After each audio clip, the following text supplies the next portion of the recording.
Magandang hapon po, ako po si Re Torres at ito ang latest na weather update ngayong araw ng Tuesday. Sa kasalukuyan po ay patuloy pa rin nating binabantayan at minomonitor itong low pressure area na nasa loob ng ating Philippine Area of Responsibility. As of 3 p.m. po huli itong namataan sa layong 445 kilometers, kanluran or west ng Dagupan City, Pangasinan at nakikita po natin upgraded na to high chances of development itong binabantayan na low pressure area.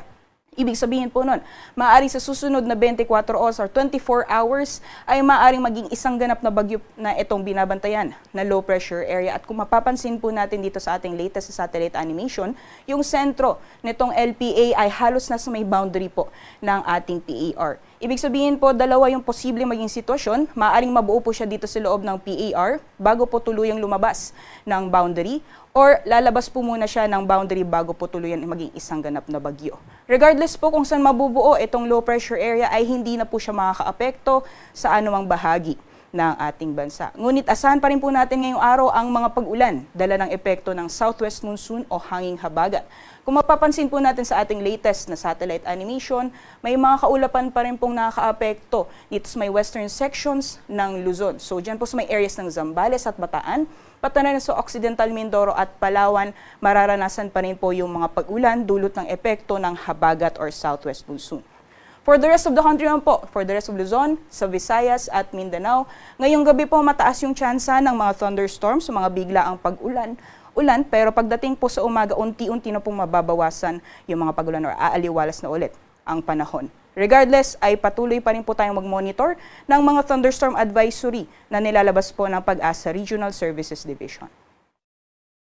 Bukas naman po sa magiging lagay ng panahon dito sa Luzon, dulot na patuloy na magiging epekto ng habagat, mostly dito po sa may western section ng Luzon area. So may areas po ng Zambales at Bataan, pati na po sa Occidental Mindoro, ay magpapatuloy pa rin yung mga kalat-kalat, mga pagulan, pagkidlat at pagkulog.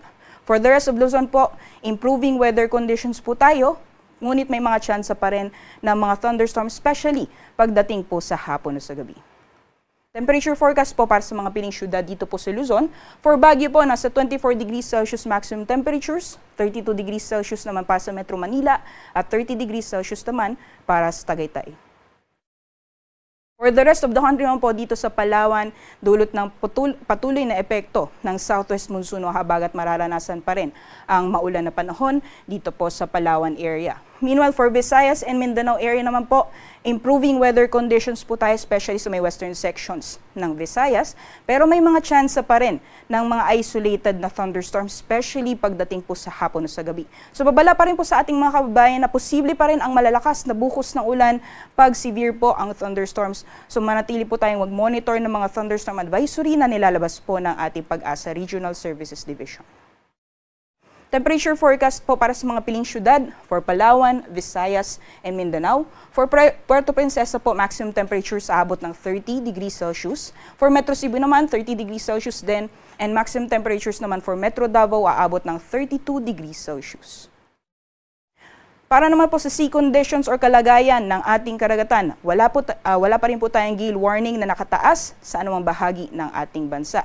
So malaya pa rin po mga kalayag, yung mga kababayan natin, ingat lamang po sa mga planong lumayag dahil sa mga potensyal na mga isolated na thunderstorms sa mga karagatan or offshore thunderstorms. So posible po yung mga biglaang pagbugso ng hangin at malalakas na mga pugulan sa karagatan. So doble ingat po sa ating mga kababayan na maglalayag.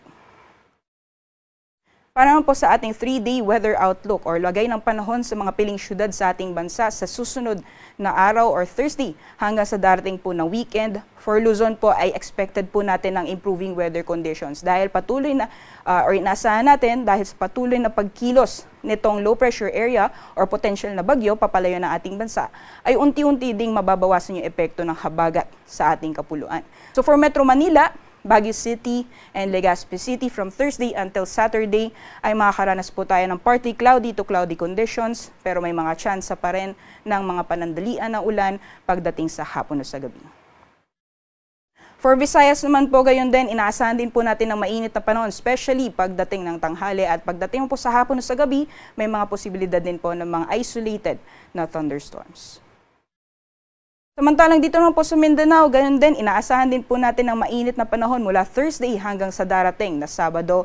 At kung may mga pagulan man ay dulot din po ito ng mga isolated na thunderstorms. Paglubog po ng araw ay 6:28 p.m. at sisikat naman bukas ng 5:29 a.m.